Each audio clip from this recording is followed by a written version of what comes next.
Hello, good day, students. So again, I am your ma'am Lindy.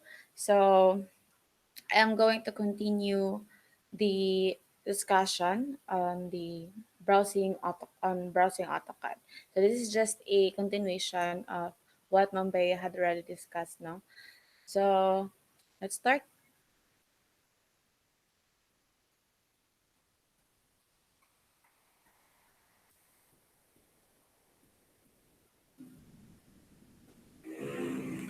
Okay, so we have here this is your AutoCAD user interface. So and I know you're already familiar with this. So what I'm going to discuss current class is about setting up AutoCAD. So that means ang kanang mga ano the things that you need to do prior to making any work in your AutoCAD, no? And also I will discuss mga selection methods, common selection methods, and also the layer properties. So this part 2 of browsing AutoCAD will be divided again to duha pa jud ka parts, no? Duha ka video. So in this video I will discuss ano the setting up AutoCAD, um, selection, layer properties. And on the next video or the second part is about inputting methods. Okay, so you can input your 'di ba? Inputting methods can be done using the command line, or you can just use also we have different using coordinates so mga anak, no? So let's proceed to first. Let's have setting up AutoCAD. So let's go to your application menu and let's have options.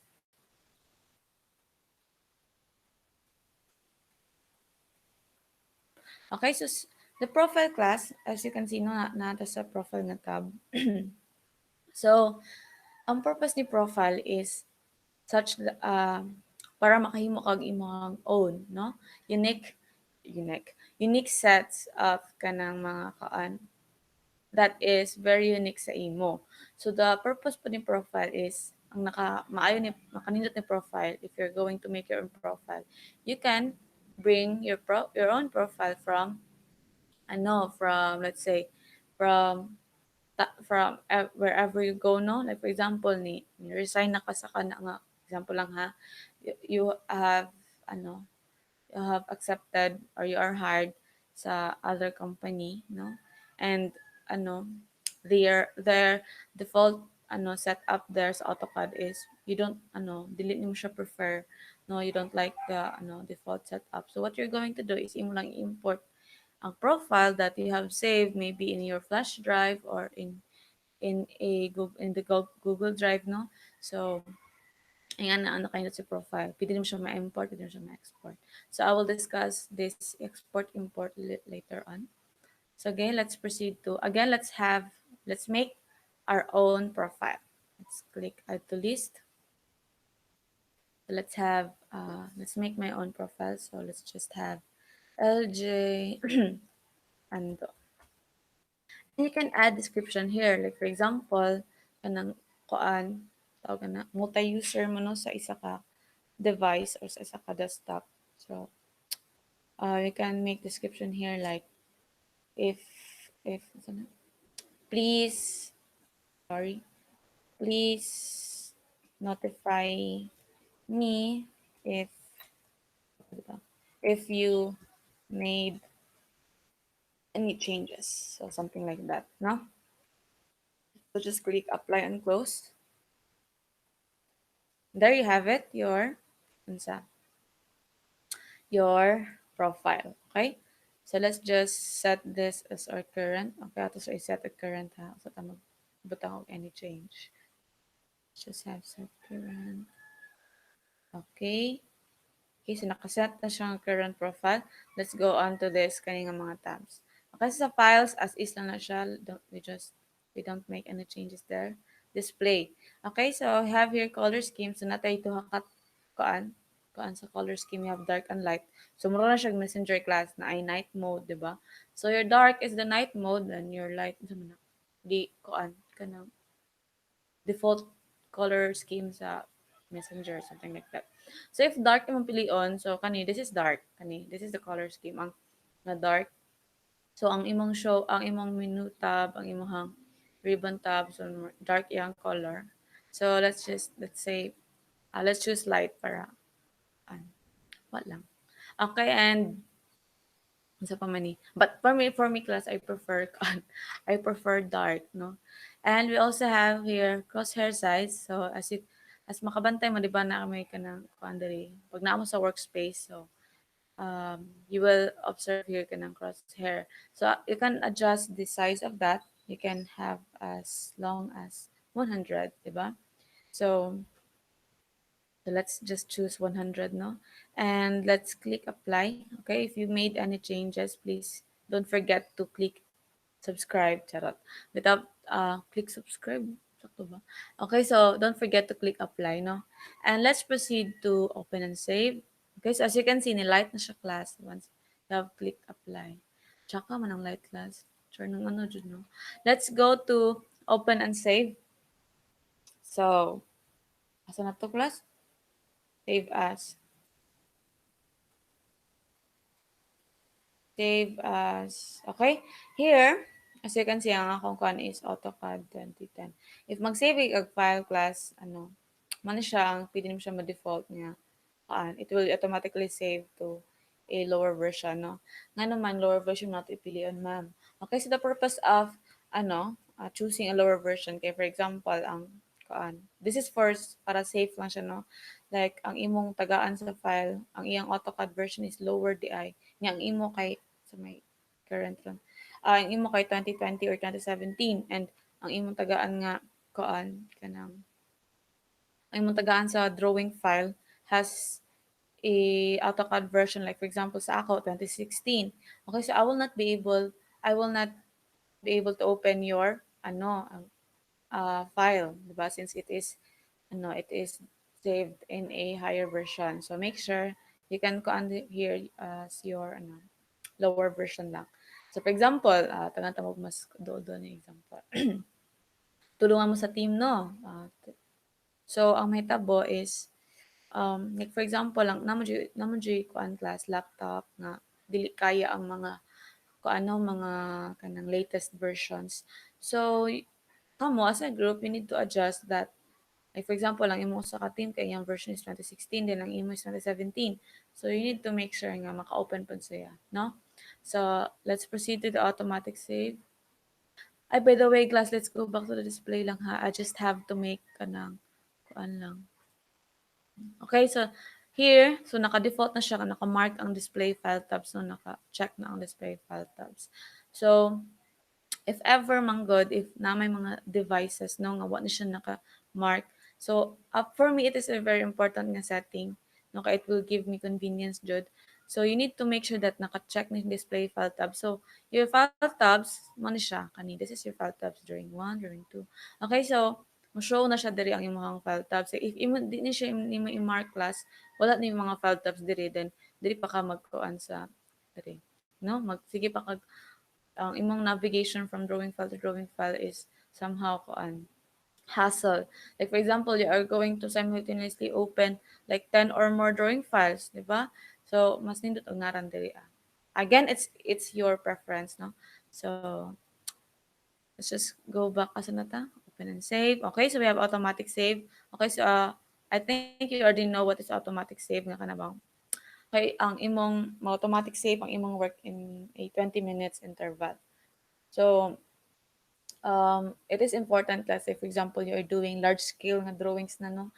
So, na possibility that the CAD will crash if large scale na yung mga drawing. So, ano lang, this is for safety, no? Basin, ano ba?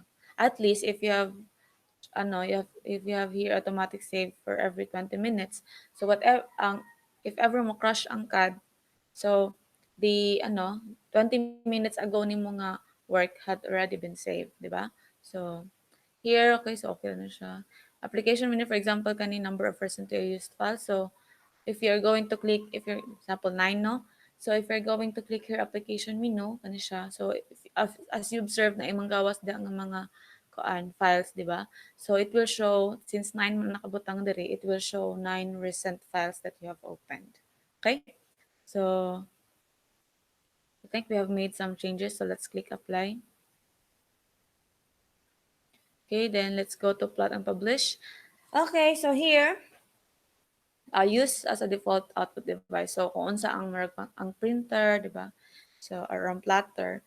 But the common practice of an construction firm class is kani siya, drawing to PDF. It will tawag na ang imahang file ba will be saved as PDF, no?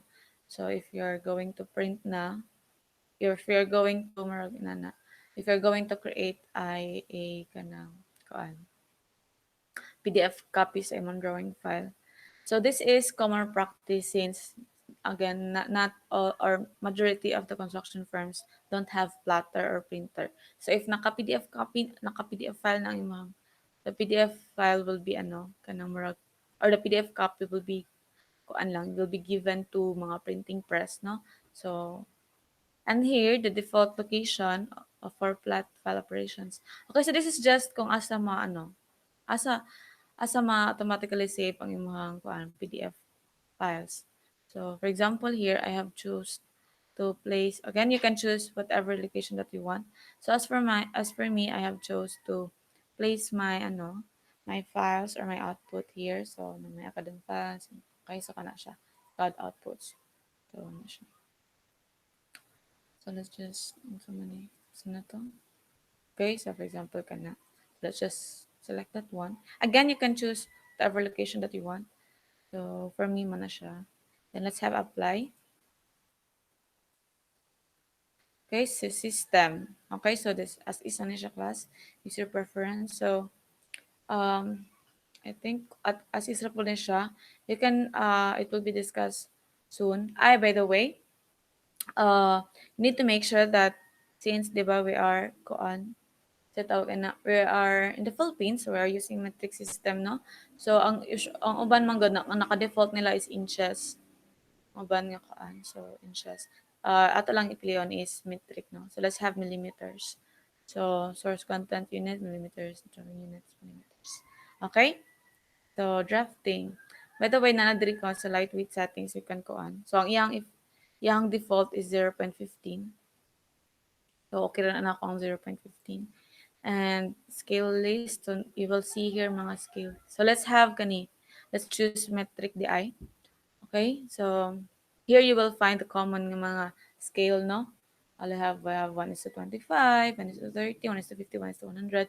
So as for me, let's just have, okay, for the sake of koan, let's have 1 is to 25. So for example, 1 paper unit is equal to 25 drawing units. So let's click OK.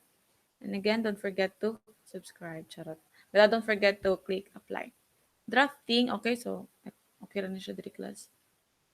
3D modeling, so let's just skip this one since di mo 3D, no? Selection. Okay, so this is the pick box size. Ang pick box size class is kanagay kabantay man ang sa intersection sa crosshair. So you can have a pick box nga as large as this one or as small as this one. Let's just have somewhat like kanisha. So, dako naman siya. Kana. So, let's just click apply. No? And we go to profiles. Okay, so nakaset naman siya current. So, since nakaset naman siya current, we just click OK, no? Okay. And there you have it. Okay? So, you can see, taas na kato crosshair class, di ba? So, again, it's your preference. It's according to your preference, no? Jugunahan sa light class, no? Char. Gibig deal jud ni mamoy. Okay, so that's it on how you are going to kanang kuan. Ay, by the way, let's unsaon day pag-import to export, ma'am. Okay, so let's go back to our kuan. Ako day tudlo sa pag-export or import, no. So, pwede ka if kuan, pwede ra nimo i-right click class. Right click ba left? Right click. Okay, so na po diri si options, no? Aside na to sa mato ka sa application menu, you can also right click and just Click options, diba? Options.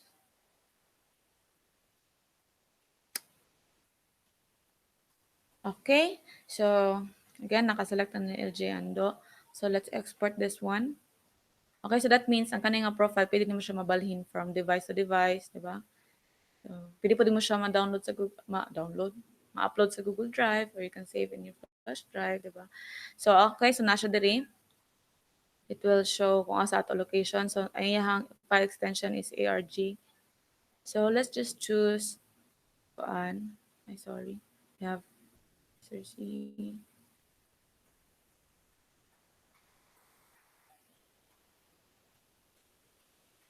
Mm. Okay, so let's make another folder for this one.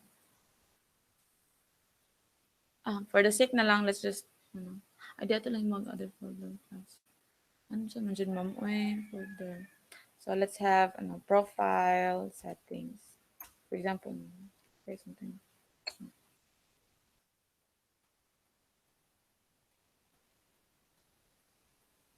Okay. So, okay, so naka-save na siya. Oh, nakaka na siya. So let's just click save. Okay.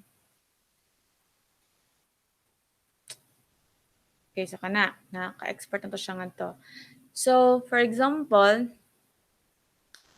sige, before ko mag-import last, let's just discuss pod ang kaan. Ako discuss last ang import something. Okay, so let's just, apply current.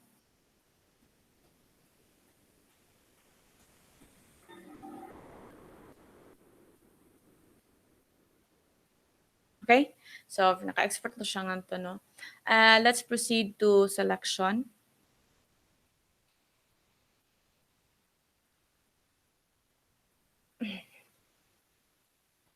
Selection. Okay, so for example, this one. At usabot ng crosshair class okay rin ninyo. Oh my God, nagisod ko. Okay.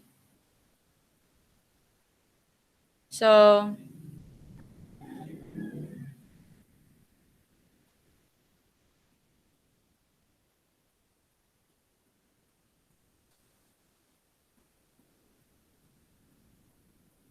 okay. So, selection, we have, diba, if mo siya when you select something, you can also, you can just directly click the object, no? You want to select, so, something like that. But if you want to, kanang marag select nga as kanang, kuan ba nga selection, kanang mass selection, no? So let's say you want to select this whole, kani whole nga imong output. So you want to copy this one or you want to move this, the whole figure, the whole drawing. So if you're going to, ito makita po niyo kung kamot no. So if you're going to click, left click no, then you're going to drag, lower right, okay? You're going to drag lower right or sorry, yeah, lower right or lower left, di ba? You can see kaning blue nga color sa kaan kana siya, okay? So ato siya ako siya try select ha, okay? And then again ha, you will do for example kanis diri nga corner. So left click lang and then drag it to the lower right, no, and left click again in this corner kani, and then okay, so na-select na nimo siya tanan. Another selection is kani pod, di ba? If you're going to um kani for example napod tayo other selection class, we have here kaning green nga color, okay? So if you're going to drag your to the kanang sana um lower sorry, this is okay, sorry class ha. So natay blue o kanang green, no? So ang blue is usually mo show siya if you're going to drag from if you're going to drag your mouse to a direction nga sakto lagi lower right there, sorry. Lower right of lower upper right. So for example, if ever ang kani siya if imo siya i-drag kana lower left or upper left. So ina na. Sana. Diba? You will see green. So, ang sa kanina ni green o blue. So, sa green o blue, for example, if you do mass selection, so if you choose blue, okay? So, you need to make sure that tanan jud siya as a whole is ma-select jud siya. Kaya for example, okay, na-select siya, no? If for example, let's say, ang part lang, no? Sa part lang sa drawing ato, i-select. Say kanilang. Okay? So, walay ma-select, no? Walay ma-select.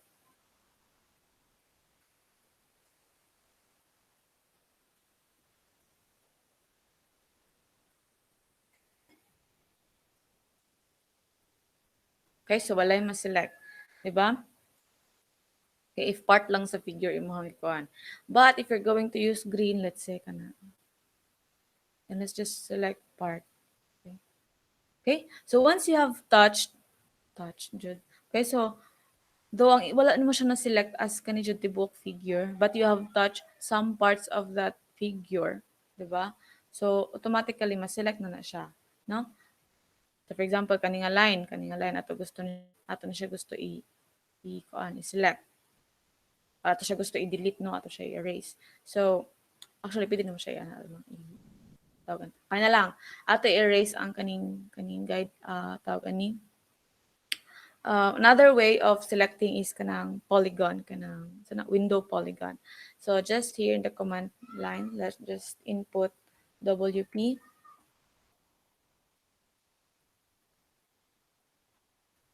Okay, sorry, WP.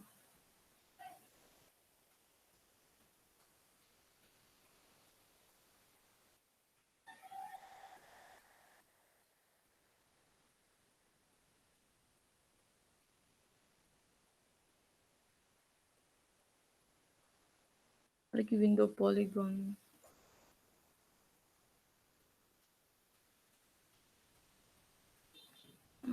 It's ano ba? No? Okay. So dara.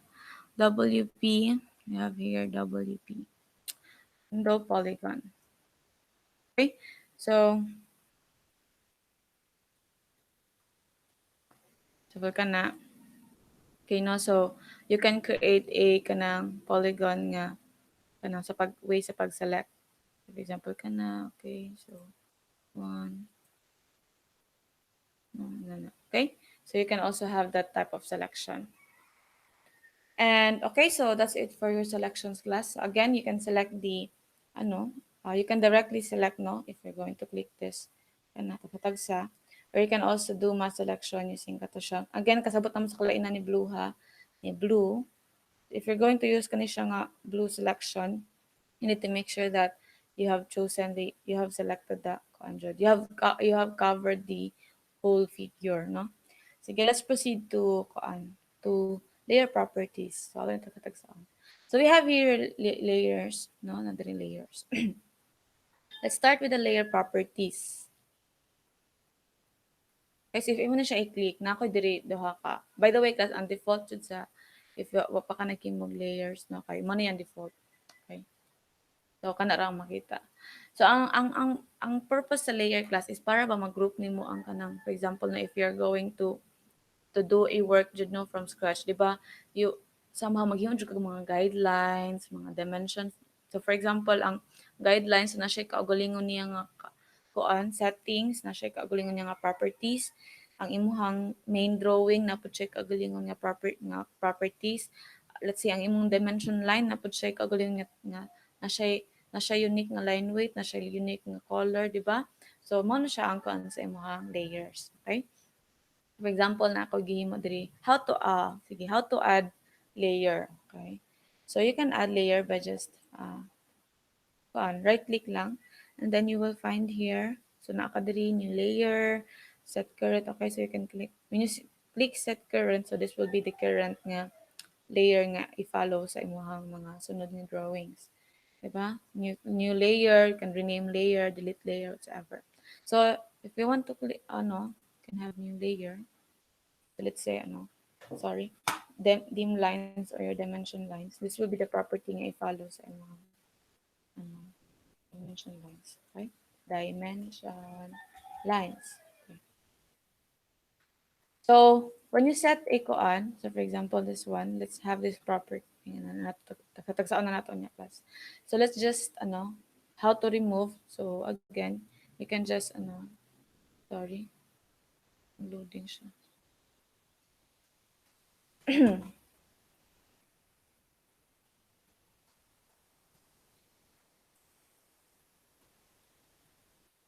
Okay, you can just right click, delete, sorry, ato sa na-click no. Delete layer. So, so delete.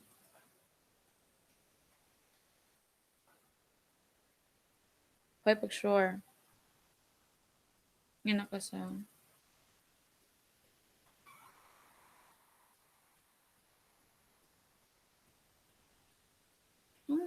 hindi siya ma-delete. Uy.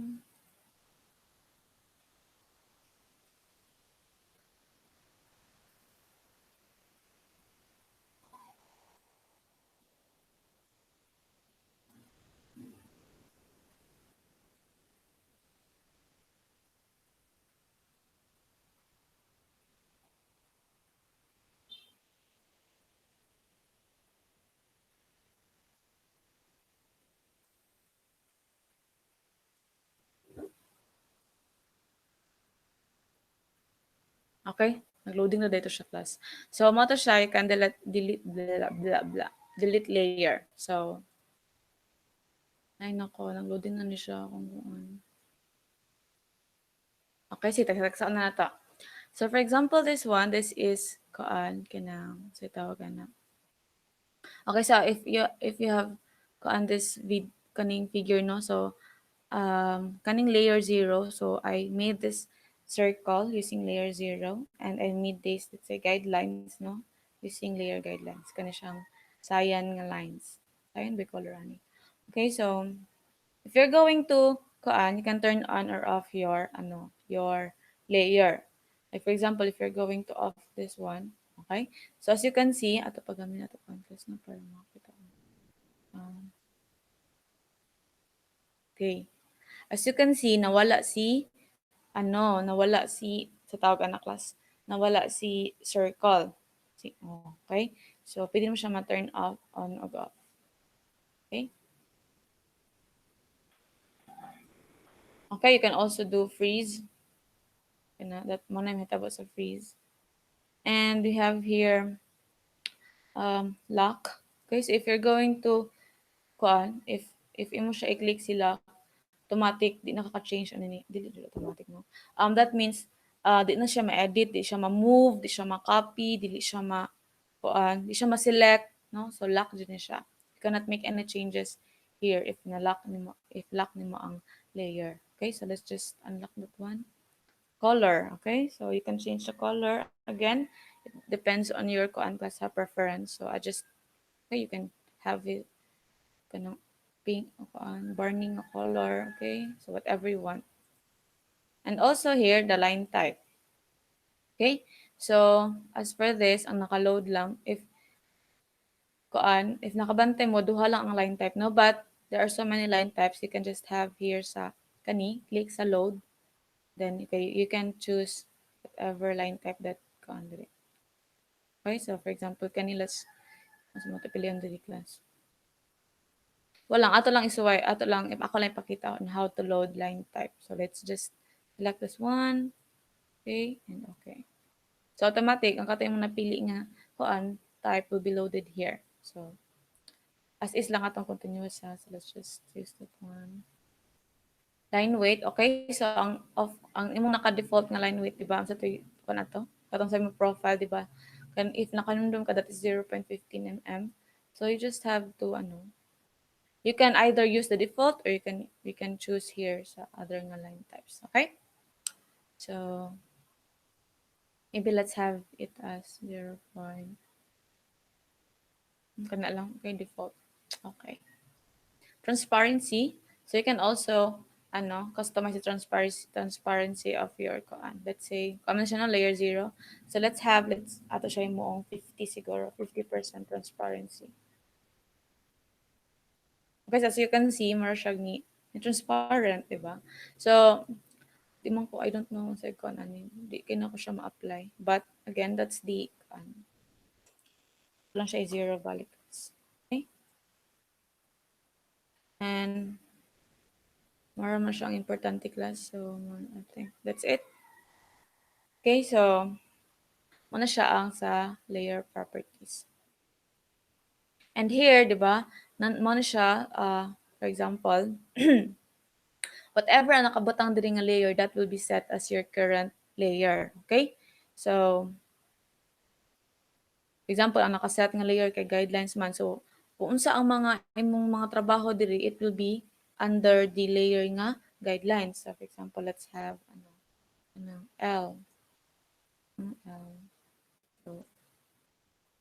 So, it will follow the kanang properties nga sa imong current na layer, di ba? So, okay, so let's see this one. So, again, that this will be under your, under the, kung unsa imong current na layer. So, for example, let's choose 0 to be our current layer. So, the whatever your output that you will do here is, will be under or will have the properties of layer 0. So let's just have rectangle.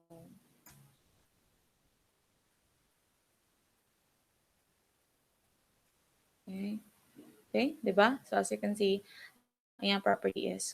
And here, nana dito itong mga shortcuts, no? So, for example, ato gusto, no, nakahimo na ta sa atong drawing and we just want to kanang murag somehow na mga na uban lines ng murag samok na no.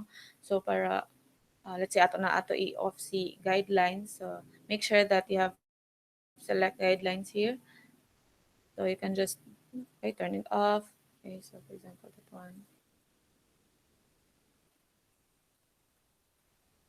Okay, di ba? So as you can see, na-share ko ang dialog box. Turn the current layer off. So you can select that one as yes. Okay, so as you can see, nawa na siya. So more na siya class. We also have here kani. Okay, so I think that's it for the layer properties. So again, for the next video, or the second part of this discussion, I will discuss the different input methods. Okay? So that's it, class.